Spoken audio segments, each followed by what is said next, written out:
Hello friends, welcome to SN classes. My name is Sharad Kumar. आज हम इस वीडियो में पढ़ेंगे क्लास 9 का चैप्टर 9 दैट इज़ ग्रेविटेशन। इस वीडियो में मैं सारे कॉन्सेप्ट्स कवर कर दूंगा। स्टार्ट। तो शुरुआत होता है एक सवाल से। हमने प्रीवियस चैप्टर में पढ़ा था न्यूटन्स लॉज ऑफ मोशन। उसमें हमने देखा था कि अगर एक ऑब्जेक्ट को एक्सेलरेट होना है, it means if this object is having some acceleration, so it means that this object should be acted upon by some external unbalanced force। मतलब अगर ये ऑब्जेक्ट को एक्सेलरेट होना है तो इसमें कोई एक्सटर्नल अनबैलेंस फोर्स लगना पड़ेगा। अगर कोई एक्सटर्नल अनबैलेंस फोर्स नहीं लग रहा है तो एक्सेलरेशन भी ज़ीरो होगा, तो ये ऑब्जेक्ट रेस्ट में रहेगा, नहीं तो ऑब्जेक्ट यूनिफॉर्म मोशन कंटिन्यू करेगा, एक्सेलरेशन नहीं होगा। अगर एक्सेलरेशन करवाना है तो इसमें कोई एक्सटर्नल अनबैलेंस फोर्स अप्लाई करना पड़ेगा। और ये सारे जो लॉज है ये सब न्यूटन ने हमें दिया था। तो न्यूटन के सामने एक सवाल आता है कि अगर कोई ऑब्जेक्ट को तुमने हवा में रख दिया ऐसे, और हवा में रख के इसको छोड़ दिया, तो ये ऑब्जेक्ट अपने आप नीचे मूव करेगा, ये ऑब्जेक्ट मोशन में आएगा। और ये जो मोशन है ये एक्सेलरेटेड मोशन हो रहा है। It means with the passage of time the object is getting accelerated, it is undergoing accelerated motion. तो अगर ये ऑब्जेक्ट एक्सेलरेट हो रहा है तो इसमें एक्सटर्नल अनबैलेंस फोर्स कौन लगा रहा है? इसका जवाब न्यूटन के पास नहीं था। So after 20 years of research and development Isaac Newton ने फाइनली लॉ ऑफ ग्रेविटेशन ऐसे फॉर्मुलेट किया और हमें एक फार्मूला दिया ग्रेविटेशनल फोर्स का। तो वो फार्मूला हमें एक्सेप्ट करना है। Formula is F is equal to G m1m2/d²। ये ग्रेविटेशनल फोर्स का फार्मूला है और ये यूनिवर्सल लॉ ऑफ ग्रेविटेशन है। So let us study about this in detail. Okay, our topic is universal law of gravitation. According to this law, universe में कोई भी दो ऑब्जेक्ट होगा और उनमें कुछ मास होगा तो उन दोनों में फोर्स ऑफ अट्रैक्शन होगा। अगर यहाँ पर एक ऑब्जेक्ट है हैविंग मास m1 और दूसरा कोई ऑब्जेक्ट है हैविंग मास m2, और ये दोनों ऑब्जेक्ट्स के सेंटर टू सेंटर के बीच में डिस्टेंस अगर d डिस्टेंस होता है, so according to this law कि इन दोनों के बीच में एक फोर्स ऑफ अट्रैक्शन होगा, उसको हम F से डिनोट करते हैं। अब ये जो फोर्स है ये directly proportional to product of their masses होगा। मतलब दोनों मास को मल्टीप्लाई कर दो, उस क्वांटिटी के डायरेक्टली प्रोपोर्शनल होगा। मतलब मास ज़्यादा होगा तो फोर्स ऑफ अट्रैक्शन ज़्यादा होगा। Also the force is inversely proportional to square of distance between them. मतलब ये जो फोर्स है इस दूरी पे डिपेंड करेगा। अगर दूरी ज़्यादा होगा तो फोर्स कम होगा, अगर ये नज़दीक रहेंगे तो फोर्स ज़्यादा होगा, और दूर रहेंगे तो फोर्स कम होगा। और ये डिस्टेंस में अगर थोड़ा भी चेंजेस लाते हैं तो फोर्स में जो चेंजेस होगा वो स्क्वायर टाइम्स चेंजेस होगा। फॉर एग्जांपल कि अगर दो ऑब्जेक्ट्स के बीच में 1 मीटर का डिस्टेंस है तो उनके बीच में फोर्स F लग रहा है। मैंने इस 1 मीटर को 2 मीटर कर दिया, मतलब दूरी बढ़ा दिया और 2 मीटर कर दिया, तो फोर्स आधा नहीं होगा, इधर फोर्स हो जाएगा 4 टाइम्स कम हो जाएगा, because square of the distance between them ऐसा है। अगर मैंने इसको बढ़ा के 3 मीटर कर दिया, the distance is increase to 3 metre, so the force will reduce by 9 times, not 3 times. So it is inversely proportional to square of the distance between them. अगर ये दोनों क्वांटिटीज़ को साथ में लिखे तो हमें मिलता है F is proportional to m1 m2 upon d²। Alright, so ये फोर्स जो है इस क्वांटिटी के प्रोपोर्शनल में है। अब ये प्रोपोर्शनल है, इसको इक्वल बनाने के लिए एक कांस्टेंट नंबर से मल्टीप्लाई करना पड़ेगा, तो वो कांस्टेंट नंबर हो जाएगा कैपिटल G। इस कैपिटल G को बोलते हैं universal concept of gravitation. So G m1 m2/d²। So this is the formula of universal law of gravitation. और इसका स्टेटमेंट ये है कि every object in the universe attracts every other object with the force which is directly proportional to the product of their masses and inversely proportional to the square of the distance between them, and this force is along the line joining the two objects. यहाँ पर ये दो object हैं और ये जो force का direction होगा वो ऐसे होगा। ये लाइन को जो जोड़ रहा है, इस लाइन को जोड़ रहा है, इसके अलॉन्ग फोर्स होगा। मतलब यहाँ पर एक ऑब्जेक्ट है मान लो, और यहाँ दूसरा ऑब्जेक्ट है, तो इसका सेंटर टू सेंटर पे अगर मैं एक लाइन ऐसे ड्रॉ करूँ, ऐसे लाइन ड्रॉ करूँ, तो ये जो अट्रैक्टिव फोर्स होगा वो अट्रैक्टिव फोर्स इस डायरेक्शन में होगा, ऐसे होगा, the line joining the centers between them. So this is universal law of gravitation. So let us see one more time. Every object in the universe attracts every other object with a force which is proportional to the product of their masses and inversely proportional to the square of the distance between them, and this force is along the line joining the centers. I hope this is clear. Okay, let us continue. हमने अभी भी पढ़ा कि force F is equal to G m1 m2 upon d square. तो ये है gravitational force का formula, और ये आइजैक न्यूटन ने हमें दिया है, हमें इस फॉर्मूला को एक्सेप्ट करना है। तो अभी इसका ऐसा यूनिट ऑब्वियसली न्यूटन होगा, क्योंकि ये फोर्स है। अभी अगर ये कैपिटल G का अगर ऐसा यूनिट जानना है तो इसको रीअरेंज कर दो तो इसका यूनिट मिल जाएगा। तो हम G को लिख सकते हैं F D square upon m1 m2, इसको रीअरेंज करके लिखा है। तो इसका अगर मुझे यूनिट जानना है, G का यूनिट, तो इसको लिख देंगे F के लिए न्यूटन, और डी स्क्वायर है, डी का मीटर होता है तो डी स्क्वायर हो जाएगा मीटर स्क्वायर, तो newton metre square upon mass का किलोग्राम होता है, kilogram into kilogram, kilogram square. So SI unit of capital G is newton metre square upon kilogram square, और इसका वैल्यू है G is equal to 6.67 into 10⁻⁻11 newton metre square upon kg square. -2 लिखा है तो kg⁻², okay. और ये जो value है, ये वैल्यू एक्सपेरिमेंटली कैलकुलेट किया था हेनरी कैवेंडिश ने। So let me write Henry Cavendish. तो अगर एग्जाम में क्वेश्चन आता है कि who give the value of capital G, who give the value of universal constant of gravitation, answer is Henry Cavendish. What is that value? 6.67 into 10⁻11 newton metre square पर kg square. अगर ये ऐसा unit याद नहीं रहता है तो ये फॉर्मूला को रीअरेंज कर दो और ऐसा यूनिट लिख दो। ओके, ग्रेविटेशनल फोर्स के बारे में हम कुछ पॉइंट्स देख लेते हैं। So this are some points about gravitational force. Gravitational force is the weakest force in the universe. मतलब यूनिवर्स में जितने भी फोर्सेस हैं, लाइक इलेक्ट्रोमैग्नेटिक रेडिएशंस है, strong nuclear force, weak nuclear force, तो जितने भी फोर्सेस हैं उन सभी फोर्सेस में ग्रेविटेशनल फोर्स वीकेस्ट फोर्स है। Then second is equal force of attraction, मतलब एक लार्जर मास है और एक स्मॉलर मास है, और दोनों का सेंटर टू सेंटर डिस्टेंस है, line joining there centres, force ऐसा मतलब फोर्स ऑफ अट्रैक्शन हो रहा है। तो अगर मैंने पूछा कि कौन ज़्यादा फोर्स लगा रहा है, कौन कम फोर्स लगा रहा है, तो answer will be both are applying same force of attraction. तो मास कम ज़्यादा होने से कोई फ़र्क नहीं पड़ता है, जितना फोर्स ये लगा रहा है इस पर उतना ही फोर्स लगा रहा है ये इस पर। So both are applying equal force of attraction. Is it clear? Then the forces are independent of the medium. Medium मतलब ये जो बीच का जगह है। अगर ये दोनों के बीच में ग्रेविटेशनल फोर्स है तो इसके बीच में मैं ऐसे दीवार खड़ी कर दूँ, नहीं तो इसके बीच में तेल, पानी, कोई भी मटेरियल डाल दूँ, तो उससे ग्रेविटेशनल फोर्स में कोई फ़र्क नहीं आएगा, ग्रेविटेशनल फोर्स में कोई असर नहीं होगा। So gravitational force is not affected by the material between them. Is it clear? Okay. Then finally force is a vector quantity, ये हमने ऑलरेडी पढ़ा हुआ है।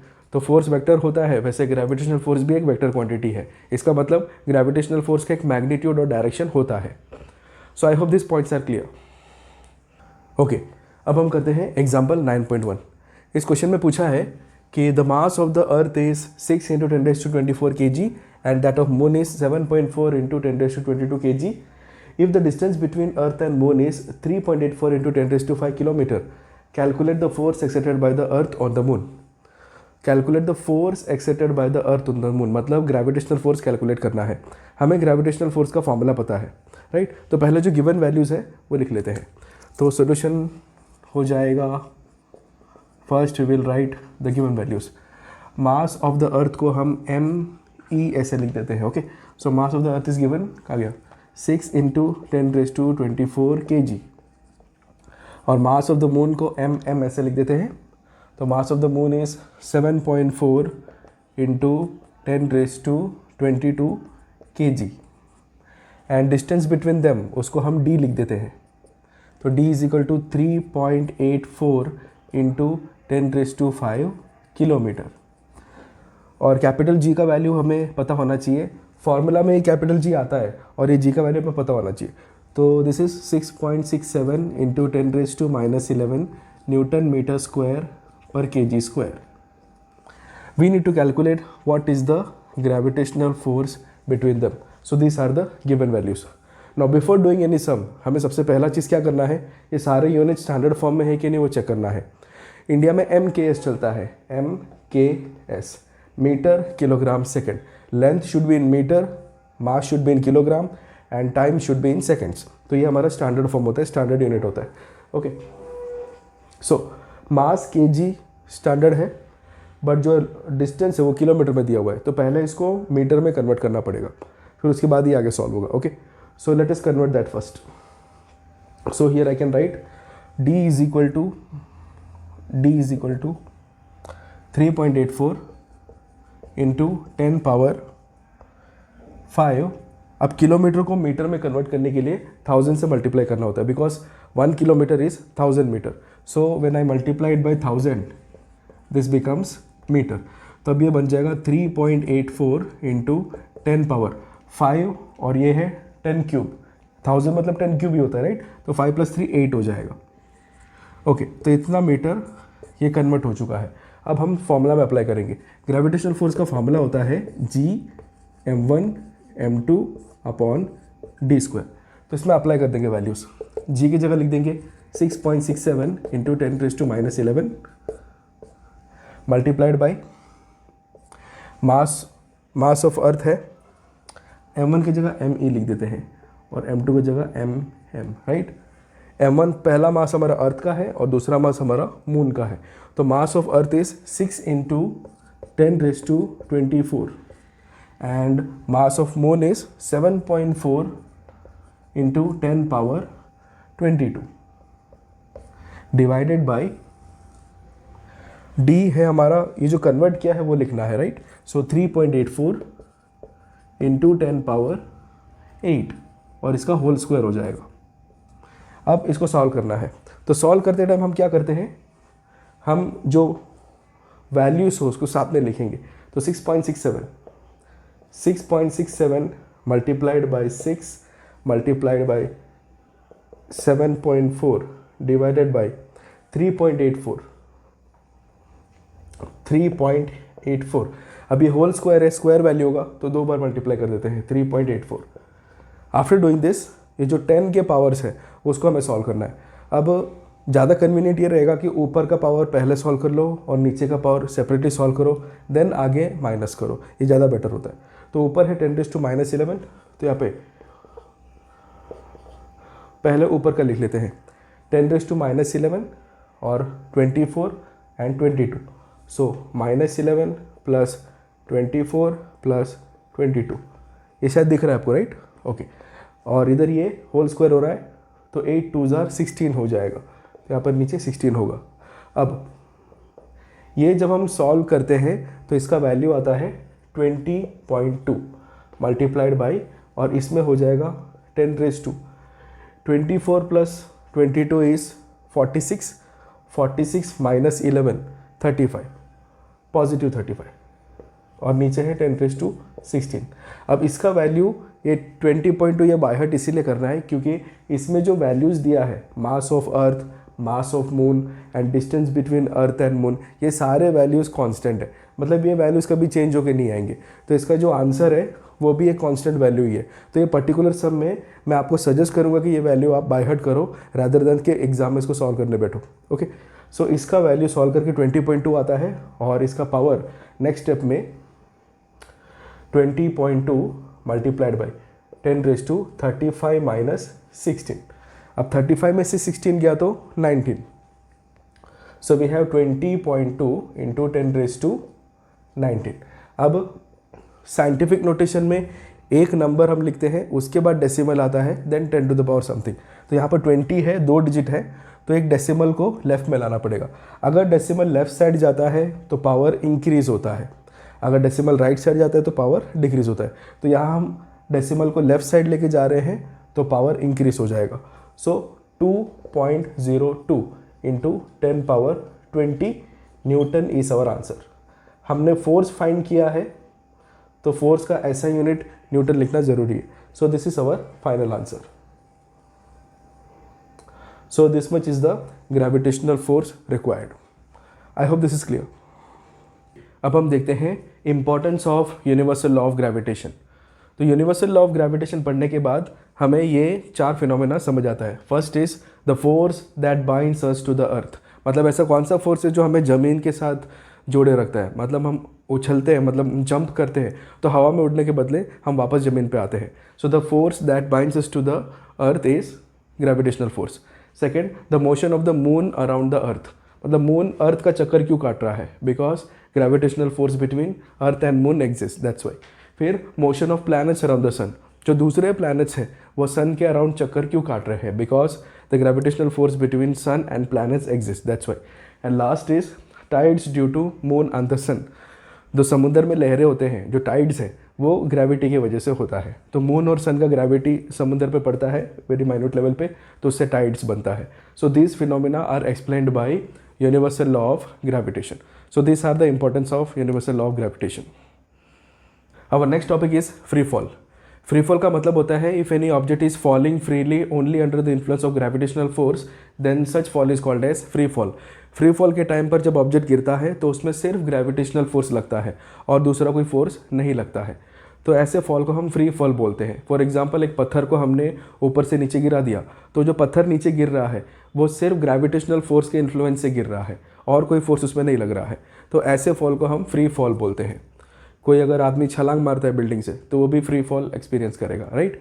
तो फ्री फॉल में होता क्या है, हमने 3 इक्वेशंस ऑफ मोशन पढ़ा था। वो इक्वेशन क्या है, v is equal to u plus a t, then d is equal to u t plus half a t square, then v square minus u square is equal to 2ad। अभी d की जगह पे s लिख रहे हैं, text book में s है तो s कर देते हैं इसको, right. So this are the 3 equations of motion. So during free fall what happens, ये जो इनिशियल स्पीड होता है u बिकम्स 0 और फ्री फॉल में वर्टिकली डाउनवर्ड डायरेक्शन है, तो जो s है s को हम h लिख देंगे और एक्सेलरेशन ड्यू टू ग्रेविटी उसको स्मॉल g लिख देंगे, स्मॉल g, मतलब a को लिख देंगे g। तो अगर इसको इसमें सब्स्टिट्यूट करें तो हमें इक्वेशंस ऑफ फ्री फॉल मिलता है। So equations of free fall will be v is equal to g t, u 0 हो गया, then h is equal to half g t square, यहाँ पर u 0 है तो ये टर्म गायब और a की जगह पे g लिख दिया है। Then final we have v square is equal to 2gh, यहाँ पर ये टर्म 0 और a की जगह पे g, s की जगह पे h। So these are the equations of free fall. Equations of free fall ऐसे बाय हार्ट करने की ज़रूरत नहीं है, अगर हमें 3 इक्वेशंस ऑफ मोशन आता है तो उसमें सब्स्टिट्यूट करके ये वैल्यू आ जाएगा। But anyways this are the 3 equations of free fall. Galileo ने एक एक्सपेरिमेंट कंडक्ट किया था leaning tower of Pisa, Italy में। लीनिंग टावर ऑफ पिसा एक टेढ़ा बिल्डिंग है। मान लो कि ये ग्राउंड है और इसमें, ग्राउंड सीधा बनाते हैं, मान लो कि ये ग्राउंड है और इसमें एक टेढ़ा बिल्डिंग है ऐसा, तो ये इटली में लीनिंग टावर ऑफ पिसा है और इसमें 2 ऑब्जेक्ट्स को सेम हाइट से नीचे गिराया था गैलीलियो ने। So mass is m1 and m2। तो एक हल्का ऑब्जेक्ट एक भारी ऑब्जेक्ट है, दोनों को सेम हाइट से नीचे गिराया था। तो मैं आपसे पूछता हूँ कि सपोज मान लो कि एक कॉइन है और एक कार है, दोनों को सेम हाइट से नीचे गिराते हैं, तो कौन पहले पहुँचेगा? आप सोच रहे होंगे कि शायद कॉइन पहले पहुँच जाएगा, नहीं तो फिर कार पहले पहुँच जाएगा, बट द रियलिटी इज़ दोनों साथ में पहुँचते हैं।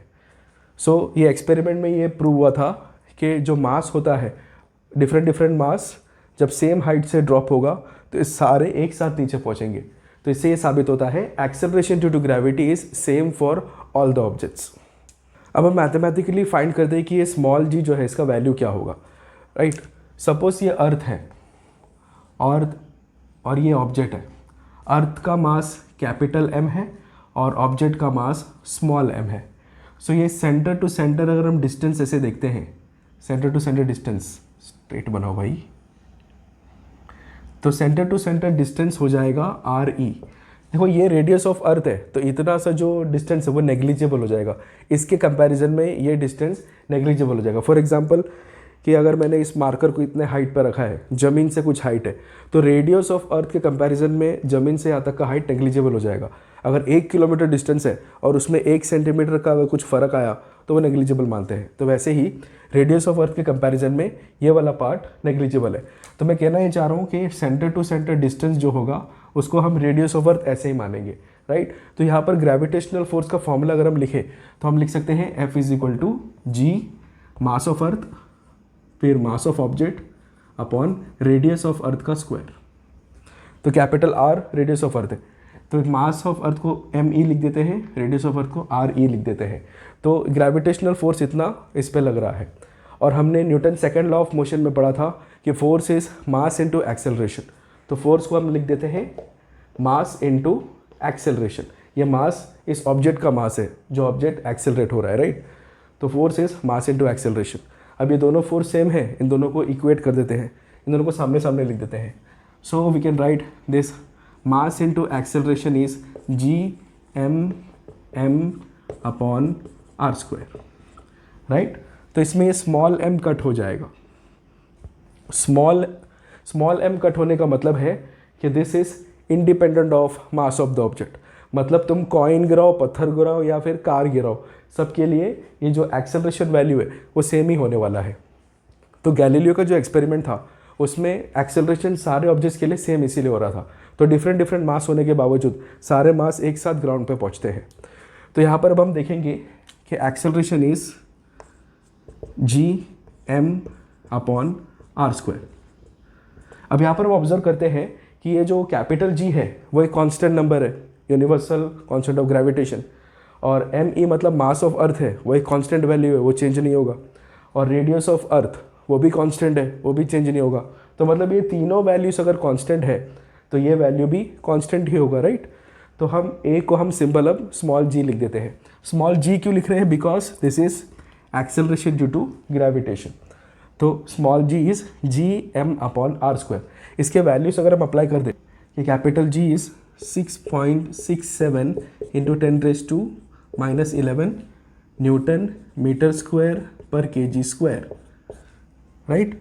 मास of the earth is 6 into 10⁻24 kg and radius of the earth is 6 into 10⁻6 metre, और इसका होल स्क्वायर होगा। तो ये जो सारा वैल्यू है इसका आंसर आता है 9.8 मीटर पर सेकेंड स्क्वायर। तो value of small g is 9.8 metre पर सेकेंड स्क्वायर। ये 9.8 ये याद रखना है। अब ये सारे वैल्यूज़ हमें बाय हार्ट करने की ज़रूरत नहीं है कि मास ऑफ अर्थ कितना है, रेडियस ऑफ अर्थ कितना है। अगर तुम बाय हार्ट करते हो that is well and good, otherwise ये सारे वैल्यूज़ बाय हार्ट करने की ज़रूरत नहीं है। बट जो स्मॉल g है इसका वैल्यू पता होना चाहिए। The value of small g is 9.8 metre पर second square. So and this small g is called as acceleration due to gravity. Our next topic is mass and weight. अगर मैं आपको आपका वेट पूछूं कि आपका वेट कितना है तो आप शायद बोलोगे 45 kg, राइट, नहीं तो 50 kg। तो ये जो 45 kg आपने बोला है, kg is the SI unit of मास, और मैंने आपसे पूछा आपका वेट। तो कॉमन टर्म्स में मास और वेट को सब सेम ही मानते हैं, राइट। लेकिन साइंस में मास और वेट डिफरेंट फिजिकल क्वांटिटीज़ है। तो ऐसा unit of mass is kg। तो वेट क्या होता है? We can define weight as the gravitational force acting on an object is called as its weight. तो अगर आपका वेट मैं आपसे पूछता हूँ तो वेट हो जाएगा मास मल्टीप्लाइड बाय 9.8, और रफली 10 टाइम्स होता है। तो अगर 45 kg आपका मास है तो फिर वेट हो जाएगा 450 newton. Okay, let us see. So mass is the quantity of matter in a substance. Weight means the gravitational force acting on an object. Weight का फॉर्मूला होता है W is equal to mg। हमने पढ़ा था force is mass into acceleration, right. तो ये जो mass है इसके साथ अगर acceleration due to gravity multiply होता है तो फिर उसको वेट बोलते हैं। तो wait of an object is defined as gravitational force acting on an object, and the formula is given by W is equal to mg। SI unit of weight is newton. Why? Because force का unit newton होता है और weight भी एक force ही है, right. The gravitational force acting on an object is called as weight of the object, so the SI unit of weight will be newton. So now I think it is clear. So let us see some difference between them. Okay, तो मास और wait में कुछ points हम discuss कर लेते हैं। The first point is definition. The quantity of matter in a substance is called as mass, while weight क्या है? The gravitational force acting on an object is called as weight. Weight का formula है W is equal to mg। Now mass is constant everywhere. तुम कोई भी object का मास अगर major करते हो अर्थ में, उसको तुम स्पेस में लेके जाओ, मून पे लेके जाओ या कहीं भी लेके जाओ, मास कभी चेंज नहीं होगा। Mass is constant everywhere, while weight can change from place to place.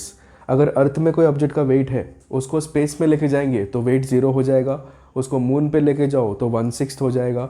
तो अलग अलग प्लेसेस में वेट डिफरेंट होता है। इवन ऑन द अर्थ अर्थ में पोलर रीजन में और इक्वेटोरियल रीजन में, दोनों रीजन में वेट डिफरेंट होगा. So weight can change from place to place. Mass is same everywhere. Then mass is a scalar quantity and weight is a vector quantity. ये तो हमें पता है पहले से. Then SI unit of mass is kg while SI unit of weight is newton. Weight एक force है तो वेट का SI यूनिट न्यूटन होगा. So I hope this much is clear.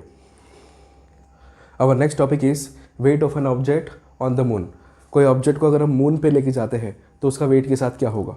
तो हमने वेट पढ़ा था अर्थ की. अगर हम बात करें so weight of an object on the earth is given by mg, right, where m means mass of an object and g means acceleration due to gravity on the earth. अब वही object को moon पे लेके जाएंगे तो weight on moon will be m into g. अब यहाँ पर g अर्थ का है और यहाँ पर g मून का है, राइट. तो हम ये बाय कैलकुलेशन ये ऑब्जर्व करते हैं कि weight of an object on moon divided by weight of an object on the earth will be 1/6. Okay, so therefore we can write weight on moon will be weight on earth upon 6. ये चीज़ हमें याद रखना है. Textbook में numbers calculation ये सब mentioned है, बट हमें याद यही रखना है कि weight on object on the moon will be weight on object on the earth divided by 6, मतलब 1/6 पोर्शन होता है. यहाँ पर W is equal to mg लिखा है और g की जगह पे सब्स्टिट्यूट होता है gm upon r square, right. हमने स्मॉल g की जगह पे देखा था gm अपॉन r स्क्वायर ऐसे लिख सकते हैं. तो ये चीज़ मून के लिए भी करते हैं कि m multiplied by capital G mass of moon upon radius of moon का स्क्वायर. तो ये सारा वैल्यूज़ लगा के जब हम रेशियो निकालते हैं तो 1/6 आता है. Okay, so all these are not important. ये इंपॉर्टेंट है कि weight on object, weight of an object on the moon is 1/6 of weight of an object on the earth. अब यहाँ पर एक खास ध्यान रखना है, हम यहाँ पर वेट की बात कर रहे हैं, मास की बात नहीं कर रहे हैं. फॉर एग्जाम्पल सपोज 18 kg का ऑब्जेक्ट है, अर्थ में 18 kg का ऑब्जेक्ट है, इसको मून पे लेके जाएंगे तो उसका मास कितना होगा. अगर आपके मन में 3 kg आ रहा है तो वो रॉन्ग है. 3 kg नहीं आएगा, 18 kg ही रहेगा, बिकॉज 18 kg मास के बारे में है. Mass is constant everywhere, right. Weight changes from place to place. यहाँ पर ये जो फॉर्मूला लिखा है वो वेट के लिए लिखा है. अगर 18 kg की जगह 18 न्यूटन होता तो फिर मून पे जाएगा तो 18/6 3 न्यूटन ऐसा बन जाता, राइट. लेकिन मैंने शुरुआत में kg बताया था तो kg का kg ही रहेगा. तो 18 kg अर्थ में है तो मून पे लेके जाएंगे तो भी 18 kg रहेगा. यहाँ पर सिर्फ वेट 1/6 पोर्शन होता है. So I hope this is clear. Our next topic is thrust and pressure. तो पहले हम प्रेशर पढ़ेंगे, उसके बाद देखेंगे थ्रस्ट क्या है. Okay, let us consider 2 objects. तो एक ऑब्जेक्ट है, उसको मैंने ऐसे रख दिया, ओके, और ये सेम ऑब्जेक्ट को मैंने अभी ऐसे इन्वर्टेड रखा हुआ है, राइट. ओके, तो अभी ये दोनों ऑब्जेक्ट में मैं फोर्स लगा रहा हूँ. तो इसमें फोर्स F लग रहा है डाउनवर्ड डायरेक्शन में और इसमें फोर्स F लग रहा है डाउनवर्ड डायरेक्शन में. सो दोनों ऑब्जेक्ट सेम है, दोनों में फोर्स भी सेम लग रहा है. तो माय क्वेश्चन इज कि दोनों में इफेक्ट सेम होगा कि डिफरेंट होगा.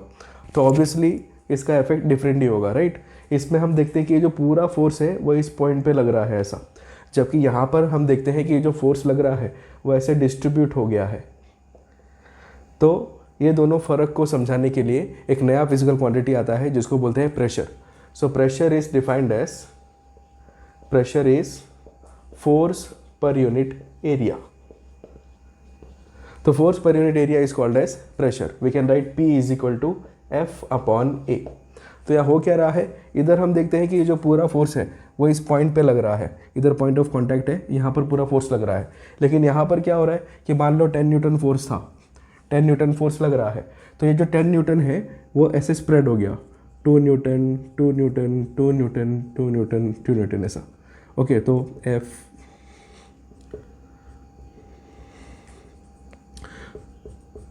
ऐसे. ओके, तो टोटल जो 10 न्यूटन फोर्स है वो ये ऐसे स्प्रेड हो गया. तो नया फिजिकल क्वांटिटी है pressure. Pressure means force acting on a unit area.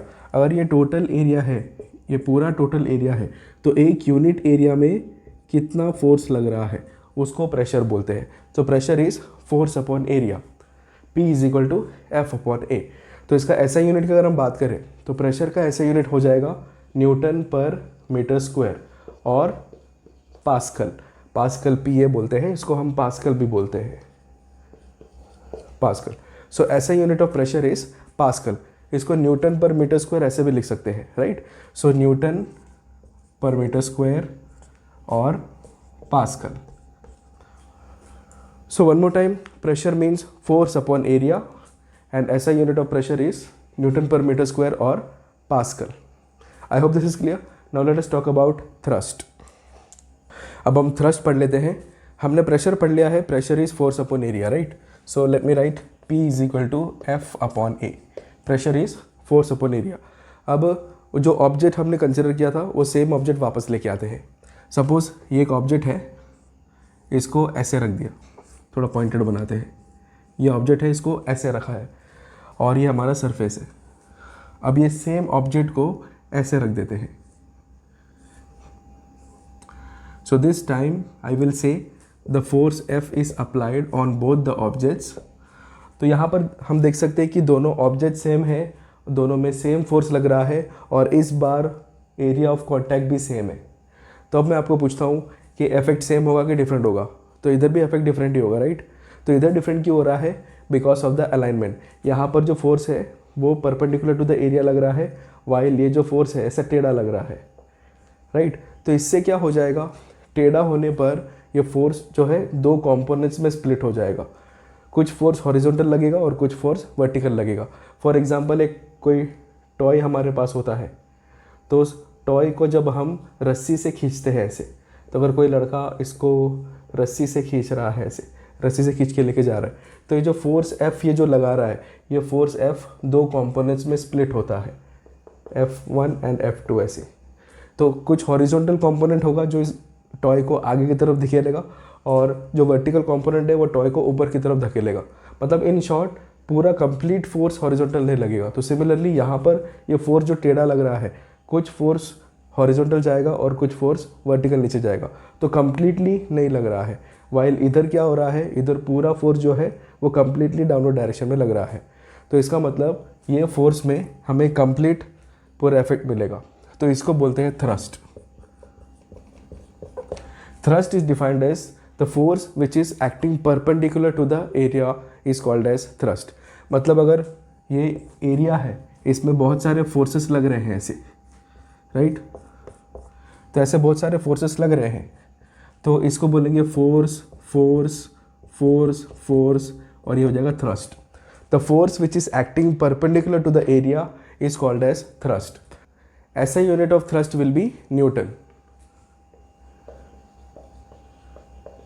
Y? Because thrust is also a force. बस स्पेशलिटी ये है, फोर्स जो एरिया के परपेंडिकुलर लग रहा है उसको हम थ्रस्ट ऐसे नाम देते हैं। तो इसके बेसिस पे प्रेशर का एक और फॉर्मूला मिल गया, pressure is thrust upon area. Okay, पहले हमने पढ़ा pressure is force upon area, अभी हम पढ़ रहे हैं pressure is thrust upon area. तो एक नया फॉर्मूला मिल गया। तो थ्रस्ट एक फोर्स है, एक ऐसा फोर्स जो एरिया के परपेंडिकुलर लग रहा है। I hope this is clear. Alright, तो हमने पढ़ लिया है pressure is force upon area and pressure is thrust upon area, where thrust is force which is acting perpendicular to the area. अब हम देख लेते हैं pressure is also weight upon area. तो वेट अपॉन एरिया कैसे होता है? Suppose एक ऑब्जेक्ट है, उस ऑब्जेक्ट को मैंने ऐसा रखा है और ऐसा रखा है, राइट। तो ये दोनों ऑब्जेक्ट का अगर हम वेट देखें तो वेट का फॉर्मूला होता है mg। तो वेट जो है सेंटर से डाउनवर्ड की तरफ हम ऐसे बनाएंगे, so W is equal to mg। तो यही ऑब्जेक्ट को हम ऐसे वर्टिकल रखेंगे तो इधर भी इसका सेंटर इधर होगा और इसका वेट डाउनवर्ड लग रहा है, W is equal to mg। तो ये दोनों केस में वेट सेम है, लेकिन अगर हम प्रेशर की बात करें तो प्रेशर डिफरेंट होगा। ऐसा क्यों? क्योंकि यहाँ पर एरिया ऑफ कॉन्टैक्ट ज़्यादा है और यहाँ पर एरिया ऑफ कॉन्टैक्ट कम है, राइट। फॉर एग्जांपल ये एक ऑब्जेक्ट है, इसको मैं ऐसे रख सकता हूँ, नहीं तो ऐसे रख सकता हूँ। ऐसे रखूँ या ऐसे रखूँ, दोनों केस में वेट सेम रहेगा, लेकिन ऐसे रखने पर ये जो वेट है वो इतने पोर्शन में डिस्ट्रीब्यूट हो रहा है, लेकिन अगर ऐसे रखूँगा तो ये जो पूरा वेट है वो इतने पोर्शन में आके लग रहा है, राइट। सो दोनों केस में प्रेशर अप्लाइड डिफरेंट हो जाएगा। तो उसके बेसिस में फॉर्मूला आता है pressure is weight upon area. Weight एक फोर्स है, हमने ये पढ़ लिया था, right. So pressure is weight upon area. So we have three formula of pressure. Pressure is force upon area, pressure is thrust upon area and pressure is weight upon area. इसके basis पे एक numerical आएगा. So I hope this much is clear. Our next topic is pressure in fluids. हमने अभी भी पढ़ा कि pressure होता है फोर्स अपॉन एरिया, लेकिन वो सॉलिड्स के लिए था. तो फ्लूइड में एक खासियत है कि फ्लूइड में अगर तुम कहीं भी प्रेशर प्रोड्यूस करते हो तो वो प्रेशर इक्वली डिस्ट्रीब्यूट होता है सभी डायरेक्शन में. सबसे पहले तो फ्लूइड क्या होता है? Fluid means anything which can flow. Okay, any material which have the property of flowing, that is called as fluid. तो फ्लूइड सिर्फ लिक्विड नहीं होता है, फ्लूइड गैस भी होता है. So anything which can flow is called as fluid. ये हमने केमिस्ट्री में पढ़ा था, राइट? ओके, तो इसको समझने के लिए हम एक प्लास्टिक का बोतल ले लेते हैं और ये प्लास्टिक के बोतल में मान लो कि पानी भरा हुआ है, राइट? इसके साथ में एक स्पॉन्ज भी ले लेते हैं. तो ये स्पॉन्ज है. तो स्पॉन्ज हमारा सॉलिड है और ये बोतल के अंदर, ये प्लास्टिक के बोतल के अंदर एक फ्लूइड भरा हुआ है. तो ये फ्लूइड का मतलब या तो लिक्विड होगा नहीं तो गैस होगा. अब हम क्या करेंगे? स्पॉन्ज में यहाँ पे बॉटम पोर्शन में फोर्स लगाएंगे. So when force is applied at one portion of A solid, here pressure will be produced. ये रीजन में प्रेशर प्रोड्यूस नहीं होगा. मतलब स्पॉन्ज में इस रीजन में मैंने फोर्स लगाया तो यहाँ पे प्रेशर बन गया, लेकिन बाकी रीजन में प्रेशर नहीं बना. लेकिन फ्लूइड के केस में ऐसा नहीं होगा. अगर मैंने फ्लूइड में बॉटम पोर्शन में फोर्स लगा दिया, ये सोचते हुए फोर्स लगाया कि इस रीजन में मैं प्रेशर प्रोड्यूस कर लूँगा, तो ये पॉसिबल नहीं है. अगर यहाँ पर प्रेशर भी प्रोड्यूस होता है तो ये प्रेशर जो है वो इक्वली डिस्ट्रीब्यूट हो जाएगा सभी डायरेक्शन में, right? So this is the speciality about fluids. अगर मैंने बॉटम में फोर्स लगाया या फिर बीच में फोर्स लगाया या फिर ऐसे टॉप पोर्शन में फोर्स लगाया या फिर ऐसे मैंने टॉप बॉटम ऐसे फोर्स लगा दिया, तो पता मैं कैसे भी फोर्स लगाऊं, इसके अंदर जो प्रेशर प्रोड्यूस होगा वो प्रेशर इक्वल ही प्रोड्यूस होगा सभी डायरेक्शन में और वो प्रेशर डिस्ट्रीब्यूट हो जाएगा सभी डायरेक्शन में equally. Okay, so this is the difference about fluids and solids. यहाँ पर क्या हुआ था? जहाँ पर हमने फोर्स लगाया वहाँ पर प्रेशर बन रहा था, दूसरे रीजन में प्रेशर नहीं बन रहा था. लेकिन फ्लूइड में हम कहाँ मतलब कोई भी रीजन में हम फोर्स लगाते हैं तो जहाँ पर भी प्रेशर बनता है वो प्रेशर इक्वली डिस्ट्रीब्यूट होता है सभी डायरेक्शन में. So I hope this is clear. तो इसको समझने के बाद अभी हम देखते हैं कि बुओयंट फोर्स क्या होता है. अब हम देखते हैं कि what is buoyant force and buoyancy. So let us consider a bucket of water. तो यहाँ पर एक बकेट ले लेते हैं. इस बकेट में हमने पानी भर दिया है. अब ये जो पानी है, इस पानी को हम लेयर बाय लेयर ऑफ ऐसे वाटर इमेजिन कर सकते हैं कि इस पानी में बहुत सारे वाटर का लेयर्स है. इसको हम कंपेयर करेंगे बुक्स के साथ. हमने बुक्स को रख दिया है एक के ऊपर एक ऐसे, राइट? तो अगर हमने बुक्स को एक के ऊपर एक रख दिया है और मैंने अगर आपको पूछा कि सबसे ऊपर का बुक लेके आओ, तो इस ऊपर के बुक को उठाना ईजी है, लेकिन जो बुक सबसे नीचे रखा है इसको निकालना थोड़ा मुश्किल है. क्यों मुश्किल है? बिकॉज ये सारे बुक्स का जो वजन है वो इस बुक में लग रहा है, तो इसीलिए इसको ऐसे निकालना थोड़ा मुश्किल है. तो सिमिलरली ये जो वाटर है इसको हम ऐसे लेयर बाय लेयर इमेजिन कर सकते हैं. अब अगर सपोज मैंने इसके अंदर एक ऑब्जेक्ट को डुबा दिया, राइट? तो इस ऑब्जेक्ट को मैंने ऐसे इमर्स कर दिया, तो यहाँ पर हम दो लेयर कंसिडर करेंगे, एक लेयर इधर और दूसरा लेयर इधर. तो ऑब्वियसली ये जो बॉटम लेयर है इसमें प्रेशर ज़्यादा होगा as compare to the top layer. तो इधर ज़्यादा प्रेशर है, इधर कम प्रेशर है. So due to this pressure difference there will be an upward force. So this upward force is called as buoyant force. तो बुओयंट फोर्स का definition अगर ऐसे लिखना हो तो हम बोल सकते हैं कि when an object is immersed partially और fully in a fluid, the fluid will exert an upward force. This upward force is called as buoyant force and this effect is called as buoyancy. Okay, now let us study about Archimedes principle. हमने buoyant force और बुओयंसी तो पढ़ लिया था कि the upward force exerted by the fluid on an object is called as buoyant force and this effect is called as buoyancy. अब Archimedes principal से हमें ये पता चलेगा कि ये बुओयंट फोर्स कैलकुलेट कैसे करना है, राइट? तो उसके लिए करना क्या है, हम एक वेसल ले लेते हैं, कंटेनर ले लेते हैं और इसमें कुछ रीडिंग्स है. जैसे हम कफ सिरप पीते हैं तो कफ सिरप का जो प्लास्टिक का जो कंटेनर है उसमें से मेंशन्ड होता है कि कितना मिलीलीटर कफ सिरप है. तो वैसे ये कंटेनर है, इसमें ये हमें वॉल्यूम बताएगा. अगर मैं इसमें पानी भरता हूँ तो ये पानी का वॉल्यूम यहाँ पर हमें मेंशन हो जाएगा, इंडिकेट हो जाएगा. अगर मैंने इसमें एक ऑब्जेक्ट को डुबा दिया, राइट, तो ऑब्जेक्ट को डुबाने पर ये पानी है थोड़ा सा ऊपर ऐसे राइज हो जाएगा, राइट. तो शुरुआत में पानी इतना था, इस पत्थर को डुबाने की वजह से ये पानी का लेवल थोड़ा ऊपर उठ गया है, तो इतना जो वॉल्यूम है, ये वॉल्यूम है, इतना वॉल्यूम उड़ गया है। तब आर्किमिडीज प्रिंसिपल ये बोलता है the buoyant force acting on this object will be is equal to the weight of the fluid displaced by this object. मतलब इस ऑब्जेक्ट को डुबाने की वजह से पानी जितना डिस्प्लेस हुआ है, उतना पानी का अगर हम वजन निकालोगे तो वही वजन बुओयंट फोर्स के बराबर हो जाएगा। तो यही है Archimedes principal. It means that when an object is partially or fully immersed in a fluid, then the buoyant force acting on the object will be equal to the weight of the fluid displaced by the object। मतलब object को डुबाया तो object ने इतना पानी को displace किया, तो जितना पानी डिस्प्लेस हुआ है उतना पानी का जो वेट होगा वो वेट ही बुओयंट फोर्स के बराबर हो जाएगा। So this is called as Archimedes principle. अब पार्शियली और फुल्ली का मतलब है कि अगर इसी ऑब्जेक्ट को अगर तुम पार्शियली इमर्स करते हो, मतलब ऐसे ऑब्जेक्ट को पूरा नहीं डुबाया, ऑब्जेक्ट को सिर्फ आधा डुबाया, मतलब इतना पोर्शन पानी में डूबा हुआ है, तो भी ये अप्लाई होता है। मतलब ऑब्जेक्ट ने जितना पानी को डिस्प्लेस किया है उतना पानी का जो वेट होगा उतना बुओयंट फोर्स इस पर लगेगा। So once again Archimedes principle का मतलब है when an object is partially और fully immersed in a fluid then the buoyant force acting on it will be equal to the weight of the fluid displaced by the object. Let us take one more example.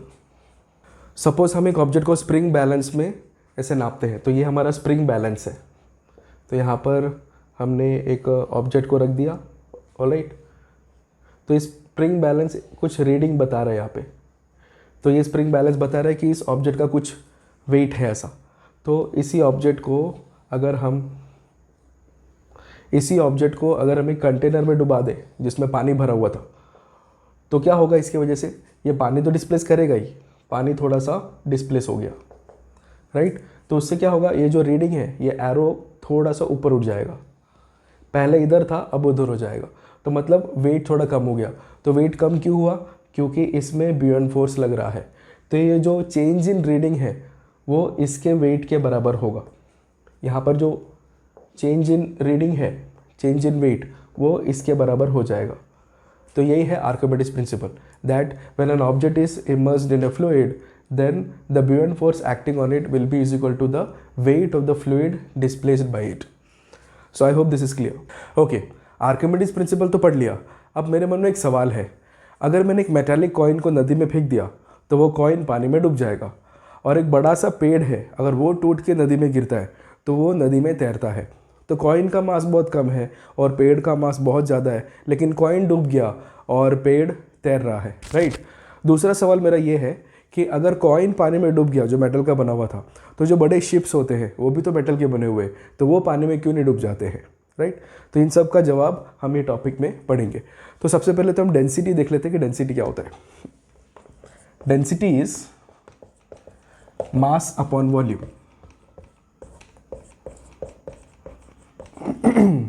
तो जैसे कोई object का मास होता है, कोई object का volume होता है, तो वैसे ऑब्जेक्ट का डेंसिटी भी होता है। तो इसको समझने के लिए हम दो ब्लॉक ले लेते हैं। ये एक ब्लॉक है वुड का और दूसरा एक ब्लॉक है स्टील का, राइट। तो ये दोनों ब्लॉक है, दोनों का वॉल्यूम सेम है, बट फिर भी यहाँ पर हम बोल सकते हैं कि वुड और स्टील को कंपेयर करेंगे तो density of steel is more than density of would, because इतने से वॉल्यूम में बहुत ज़्यादा मैटर भरा हुआ है। मतलब मास पर यूनिट वॉल्यूम इसका ज़्यादा है as compare to wood. Okay, let's take another example कि यहाँ पर एक कॉइन है और यहाँ पर एक पेड़ है। तो कॉइन का मास स्मॉल m लिख देते हैं और पेड़ का मास कैपिटल M लिख देते हैं। तो मास को अगर कंपेयर करें तो ऑब्वियसली मास इसका ज़्यादा है, पेड़ के साइड का मास ज़्यादा है। लेकिन अगर मैंने कॉइन को कॉइन के वॉल्यूम से डिवाइड कर दिया और इधर वुड, ये वुडन ट्री है, इसको इसी के वॉल्यूम से डिवाइड कर दिया, तो अभी जो रेशियो आता है इस रेशियो को डेंसिटी बोलते हैं। सो density of the coin, density of the wood. अब ये जो सिंबल है वो उल्टा हो जाएगा, density of coin is more than density of would. तो मतलब एक गिवन वॉल्यूम में कितना मैटर भरा हुआ है उसको बोलते हैं density. So I hope density is clear. Density of water is 1 ग्राम पर सेंटीमीटर क्यूब और 1000 kg पर मीटर क्यूब। ये डेंसिटी ऑफ वाटर होता है। तो कोई ऑब्जेक्ट पानी में डूबेगा या तैरेगा वो ये डिसाइड करेगा। ऑब्जेक्ट का जो डेंसिटी है अगर वाटर की डेंसिटी से ज़्यादा होता है तो वो डूब जाएगा, लेकिन अगर ऑब्जेक्ट का डेंसिटी वाटर की डेंसिटी से कम हुआ तो वो तैरेगा। तो ये इसका आंसर है। फिर वो जो बोट वाला जो क्वेश्चन था, बोट और शिप, जो मेटल का शिप होता है वो क्यों नहीं डूब जाते हैं, तो उसका आंसर है उसके डिज़ाइन में और उसके शेप में। जब आप शिप डिज़ाइन करते हैं तो मान लो कि ये सरफेस ऑफ वाटर है, तो शिप का शेप ऐसा होता है, वी शेप का होता है।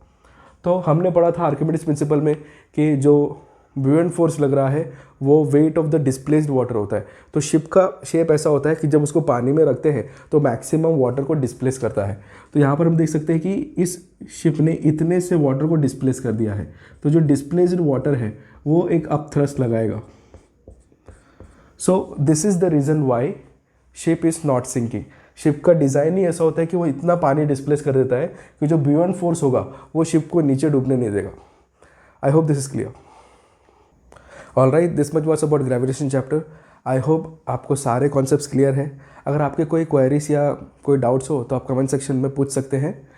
अगर आपको मेरा वीडियो अच्छा लग रहा है so please like, subscribe and share this channel. See you next time. Thank you.